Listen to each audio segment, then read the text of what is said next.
नमस्कार मित्रों, स्वागत करती हूँ आप सभी का आपके अपने YouTube channel smart study classes 77 पर। मित्रों, हमारा स्पेशल बैच चल रहा है NTA नेट JRF टारगेट 2022 का है और हम उसमें पढ़ रहे हैं निबंध की यूनिट 9 यूनिट जो है आपको वो निबंध की है। और इसके पहले शिव शंभु का चिट्ठे का मैंने 3 भाग अपलोड कर दिया है और ये चौथा भाग है। चौथा भाग हम लोग पढ़ेंगे जो बाल मुकुंद गुप्त द्वारा लिखा गया शिव शंभु का चिट्ठा। इन्होंने अंग्रेजों के शासन के ऊपर जो व्यंग किया है, करारा व्यंग किया है, उसे देखते हुए हम इस निबंध को पढ़ेंगे। उसके साथ ही साथ आप देख सकते हैं हमारे ये और सारे जो बैचेस हमारे चैनल पर चलाए जा रहे हैं उसे भी आप ज़रूर देखिए।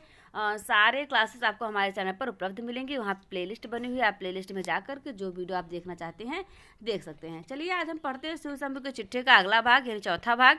और वह चौथा भाग क्या है ये देखिए। शिव शंभु जी हैं यानी कि शिव शंभु का चिट्ठा बाल मुकुंद गुप्त जी ने उसमें स्वयं का जो नाम रखा है ब्राह्मण शिव शंभु लिखा है।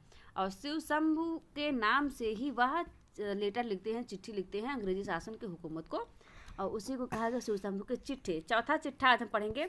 चलिए देखते हैं उसका टाइटल क्या है। पीछे मत फेंकिए। माय लॉर्ड, 100 साल पूरे होने में कई महीनों की कसर है। उस समय ईस्ट इंडिया कंपनी ने लॉर्ड कॉर्नवालिस को दूसरी बार इस देश का गवर्नर जनरल बनाकर भेजा था। तब से अब तक आप ही को भारतवर्ष का फिर से शासक बनकर आने का अवसर मिला है। 100 वर्ष पहले के उस समय की ओर एक बार दृष्टि कीजिए। तब में और अब में कितना अंतर हो गया है।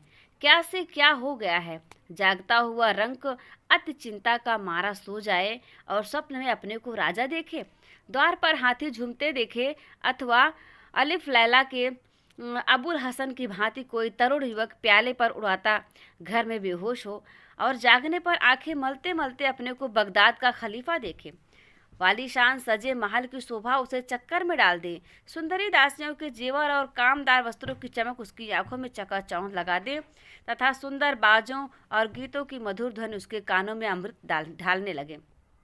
तब भी उसे शायद आश्चर्य ना हो जितना 100 साल पहले के भारत में अंग्रेजी राज्य की दशा को आजकल की दशा के साथ मिलाने से हो सकता है। जुलाई सन 1805 ईस्वी लॉर्ड कॉर्नवालिस दूसरी बार भारत के गवर्नर जनरल होकर कलकत्ते में पधारे। उस समय ईस्ट इंडिया कंपनी की सरकार पर चारों ओर से चिंताओं की भरमार हो रही थी। आशंकाएं उसे दम नहीं लेने देती थी। हुलकर से एक नई लड़ाई होने को थी। सेंधिया से लड़ाई चलती थी। खजाने में बरकत ही बरकत थी। जमीन का कर वसूल होने में बहुत देर थी। युद्ध स्थल में लड़ने वाली सेनाओं को 5-5 महीने से तनख्वाह नहीं मिली थी। विलायत के धनियों में कंपनी का कुछ विश्वास न था। 70 साल का बूढ़ा गवर्नर जनरल यह सब बातें देखकर घबराया हुआ था। उसमें केवल यही बन पड़ा कि दूसरी बार पदारूढ़ होने के 3 ही मास पीछे गाजीपुर में जाकर प्राण दे दिया। कई दिन तक इस बात की खबर भी लोगों ने नहीं जानी। आज विलायत से भारत तक दिन में कई बार तार दौड़ जाता है। कई एक घंटों में शिमले से कलकत्ते तक स्पेशल ट्रेन पार हो जाती है। उस समय कलकत्ते से गाजीपुर जाने में बड़े लाट को कितने ही दिन लगे थे। गाजीपुर में उनके लिए कलकत्ते से जल्द किसी प्रकार की सहायता पहुंचने का कुछ उपाय न था। किंतु अब कुछ और ही समय है। माय लॉर्ड कॉर्नवालिस के दूसरी बार गवर्नर जनरल होकर भारत में आने और आपके दूसरी बार आने में बड़ा अंतर है। प्रताप आपके साथ साथ है। अंग्रेजी राज्य के भाग का सूर्य मध्याह्न में है।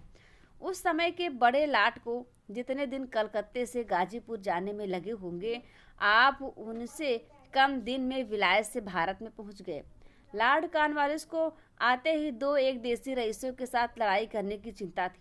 आपके स्वागत के लिए कौड़ियों राजा रईस बम्बई दौड़े गए और जहाज से उतरते उन्होंने आपका स्वागत करके अपने भाग्य को धन्य समझा। कितने ही बधाई देने कलकत्ते पहुंचे और कितने और चले आ रहे हैं। प्रजा की चाहे कैसी ही दशा हो, पर खजाने में रुपए उबले पड़ते हैं। इसके लिए चारों ओर से आपकी बड़ाई होती है। साख इस समय की गवर्नमेंट की इतनी है कि विलायत में या भारत में एक बार हूँ करते ही रुपए की वर्षा होने लगती है। विलायती मंत्री आपकी मुट्ठी में हैं। विलायत की जिस कंजर्वेटिव गवर्नमेंट ने आपको इस देश का वायसराय किया, वह अभी तक बराबर शासन की मालिक है।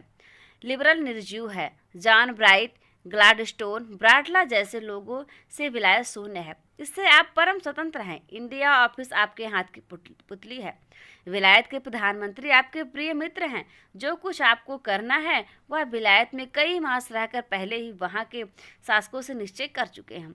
अभी आपकी चढ़ती उम्र है, चिंता कुछ नहीं है। जो कुछ चिंता थी वह भी जल्द मिट गई। स्वयं आपकी विलायत के बड़े भारी बुद्धिमानों और राजनीति तीमारदारों में गिनती है।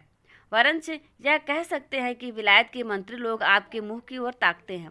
सम्राट का आप पर बहुत भारी विश्वास है। विलायत के प्रधान समाचार पत्र मानो आपके बंदीजन हैं। बीच बीच में आपका गुणगान सुनना पुण्य कार्य समझते हैं।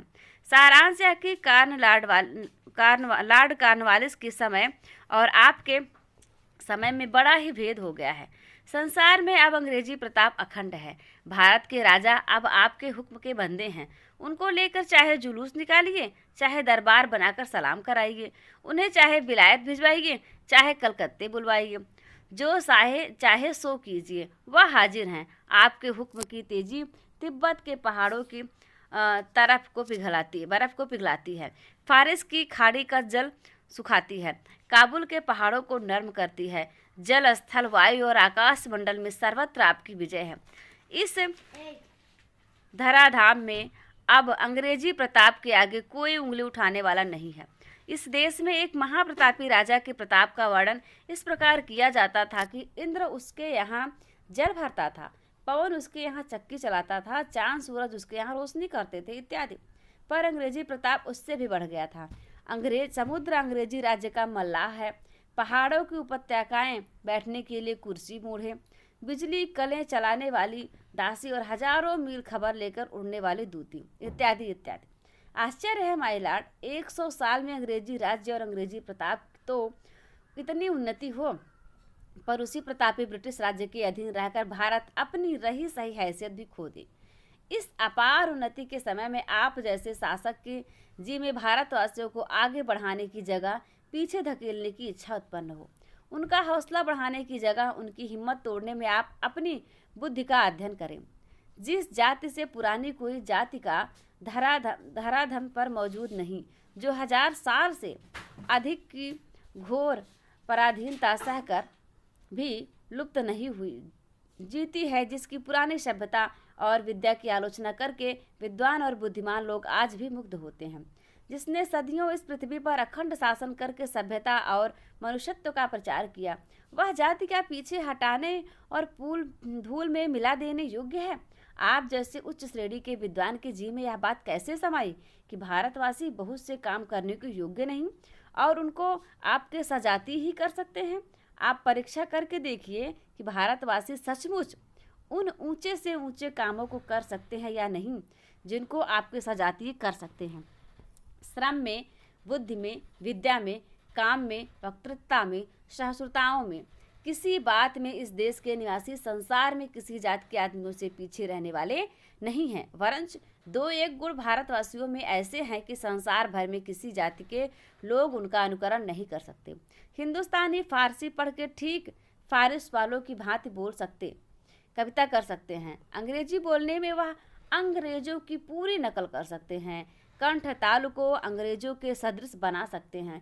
पर एक भी अंग्रेज ऐसा नहीं है जो हिंदुस्तानियों की भांति साफ हिंदी बोल सकता हो। किसी बात में हिंदुस्तानी पीछे रहने वाले नहीं हैं। हाँ, 2 बातों में वह अंग्रेजों की नकल या बराबरी नहीं कर सकते हैं। एक तो अपने शरीर के काले रंग को अंग्रेजों की भांति गोरा नहीं बना सकते और दूसरे अपने भाग्य को उनके भाग्य से रगड़ कर बराबर नहीं कर सकते। किंतु इस संसार के आरंभ में बड़ा भारी पार्थक्य होने पर भी अंत में बड़ा भारी एकता है। समय अंत में सबको अपने मार्ग पर ले आता है।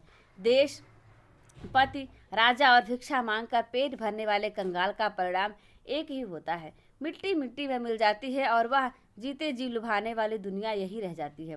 कितने ही शासक और कितने ही नरेश इस पृथ्वी पर हो गए, आज उनका कहीं पता निशान नहीं है। थोड़े थोड़े दिन अपनी अपनी नौबत बजा चले गए। बड़ी तलाश से इतिहास के पन्ने अथवा टूटे फूटे खंडहरों में उनके 2-4 चिन्ह मिल जाते हैं। माई लॉर्ड, बीते हुए समय को फिर लौटा लेने की शक्ति किसी में नहीं है, आप में भी नहीं है। दूर की बात दूर रहे, इन पिछले 100 साल में ही कितने बड़े लाट गए और चले आए। लाट का तात्पर्य यहाँ पर लॉर्ड गवर्नर से था, जिसे बार बार लाट कहा जा रहा है, आप लोग समझ रहे होंगे।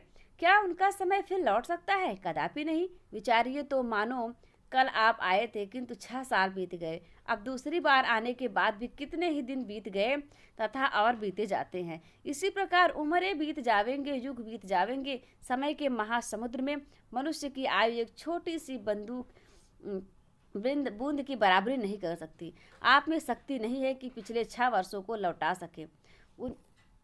इतिहास में अच्छे वायसराय में अपना नाम छोड़ जा सकते हैं, नहीं तो यह समय भी बीत जाएगा और फिर आपका करने धरने का अधिकार ही कुछ ना रहेगा। विक्रम, अशोक, अकबर ने यह भूमि साथ नहीं गई। औरंगजेब, अलाउद्दीन इसे मुट्ठी में दबा कर नहीं रख सके। महमूद, तैमूर और नादिर इसे लूट के माल के साथ ऊँटों और हाथियों पर लाद कर न ले जा सके। आगे भी यह किसी के साथ न जावेगी, चाहे कोई कितनी ही मजबूती क्यों न करे।